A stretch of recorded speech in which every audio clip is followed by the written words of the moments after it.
O Ministério Público do Rio de Janeiro afirma que dados confirmam que Fabrício Queiroz arrecadou grande parte da remuneração de funcionários fantasmas do então deputado estadual Flávio Bolsonaro. Foram identificados pelo menos 13 assessores que repassavam parte do salário a Fabrício Queiroz.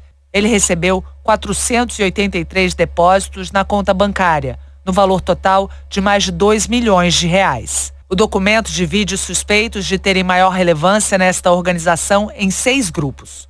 O primeiro é formado por Fabrício Queiroz, sua mulher Márcia Aguiar, as filhas dele e ex-assessores. O segundo é integrado por Adriano Nóbrega, o capitão Adriano, acusado de pertencer ao grupo de milicianos conhecido como Escritório do Crime.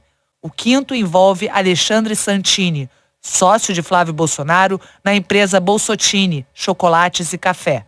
Como vocês viram, Alexandre Santini era ex-sócio do Flávio Bolsonaro, em uma loja de chocolate. Pois bem, o mesmo Alexandre Santini fez uma publicação no seu Instagram, anteontem, onde não cita nomes, mas que garante que um membro da família do ex-presidente será preso em breve. O que ele escreveu na publicação está aí, na tela do vídeo, mas vou apenas destacar um trecho. Abre aspas.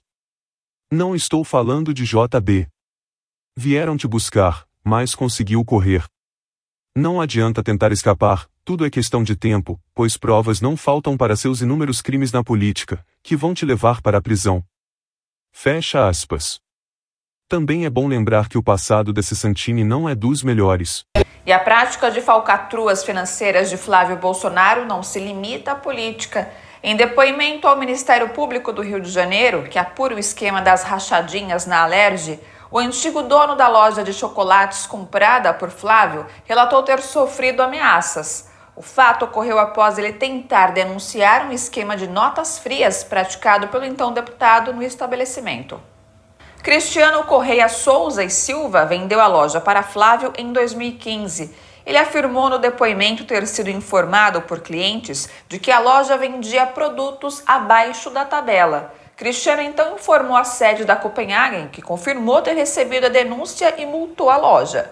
A partir de então, passou a receber ameaças por parte do sócio de Flávio Bolsonaro no local, Alexandre Dias Santini.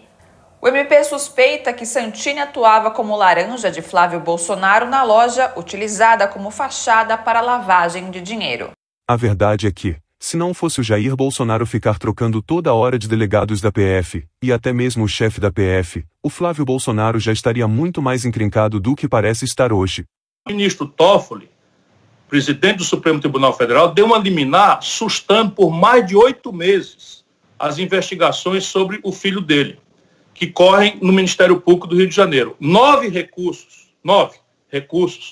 foram apresentados contra as investigações. E as investigações são absolutamente contundentes, aquele tipo de coisa para a qual não tem resposta, de nada.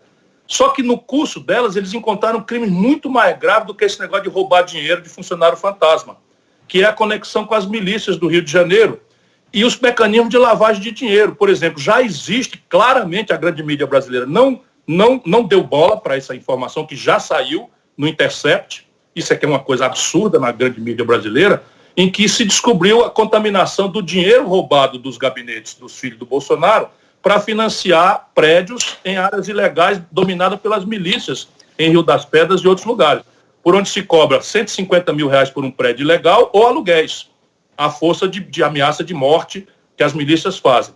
Essas conexões todas estão muito claramente desenhadas. Na hora que isso aflorar, o filho dele não tem como não ser chamado para a cadeia. Esse Flávio Bolsonaro comprou uma mansão de 6 milhões de reais agora em Brasília. Ele comprou essa mansão e registrou a operação, esperando que ninguém visse, num cartório que fica a 80 quilômetros do cartório da região. Ah, mas ele é muito urso, ele achou que ninguém ia descobrir, né? É, mas foi descoberto e o que aconteceu? Nada. Esse é o cara que se elegeu denunciando a roubalheira do PT. E que ia moralizar o Brasil, que ainda tem babaca desse tipo fanático aí, mentindo. Falando em impunidade, hoje, saiu uma matéria do jornalista do Metrópolis, Guilherme Amado, falando que foi descobertas mensagens do celular de Mauro Cid, ex-braço direito de Bolsonaro, mostrando que Bolsonaro fez reuniões secretas com a vice-procuradora-geral Lindor Araújo. Atualmente, a vice-procuradora-geral é responsável por acompanhar o inquérito que investiga a Cid. Ao longo do ano passado, ela se manifestou diversas vezes ao Supremo Tribunal Federal, pedindo a anulação das provas, obtidas com a quebra de sigilo telemático do ex-ajudante de ordens. Na matéria, também é falado que uma das reuniões secretas, que o ex-presidente, Jair Bolsonaro, teve com a vice-procuradora-geral da República, Lindor Araújo, ocorreu em um dos momentos mais letais da pandemia, em 26 de março de 2021. Essas mensagens que mostram reuniões secretas, na minha opinião, são comprometedoras, porque, como vocês verão, a vice-procuradora-geral pediu arquivamento da apuração preliminar contra o presidente Jair Bolsonaro, aberta justamente após o relatório final da CPI da pandemia. A Procuradoria-Geral da República pediu que o Supremo Tribunal Federal arquive 2 ações contra o presidente Jair Bolsonaro. Essa já é o 9º pedido de arquivamento feito pela PGR das 10 ações. Quem assinou o documento, pedido de arquivamento, foi a vice-procuradora Lindora Araújo. Ela disse que a Polícia Federal concluiu que não há crime de incitação de aglomerações ou falta de máscara e falta de vacina tanto contra o presidente Jair Bolsonaro, como também contra aliados. Ela disse, então, que a polícia investigou e que percebeu que nas postagens feitas por Bolsonaro e por aliados, todas as postagens foram feitas baseadas em reportagens jornalísticas ou ainda em estudos científicos. Uma das indiciadas era a deputada federal Carla Zambelli. Eu conversei com ela hoje. Ela disse que a justiça tardou, mas não falhou, que mostrou que eles estavam certos em muitas coisas, mostra que o mundo hoje sabe que não era necessário colocar as crianças em casa por 2 anos, fecha aspas, foi o que disse Carla Zambelli. Já o vice-presidente da CPI da Covid-19, o senador Randolfo Rodrigues, disse no Twitter o seguinte, abre aspas, absurdo, mais uma vez a PGR se esforça para negar os crimes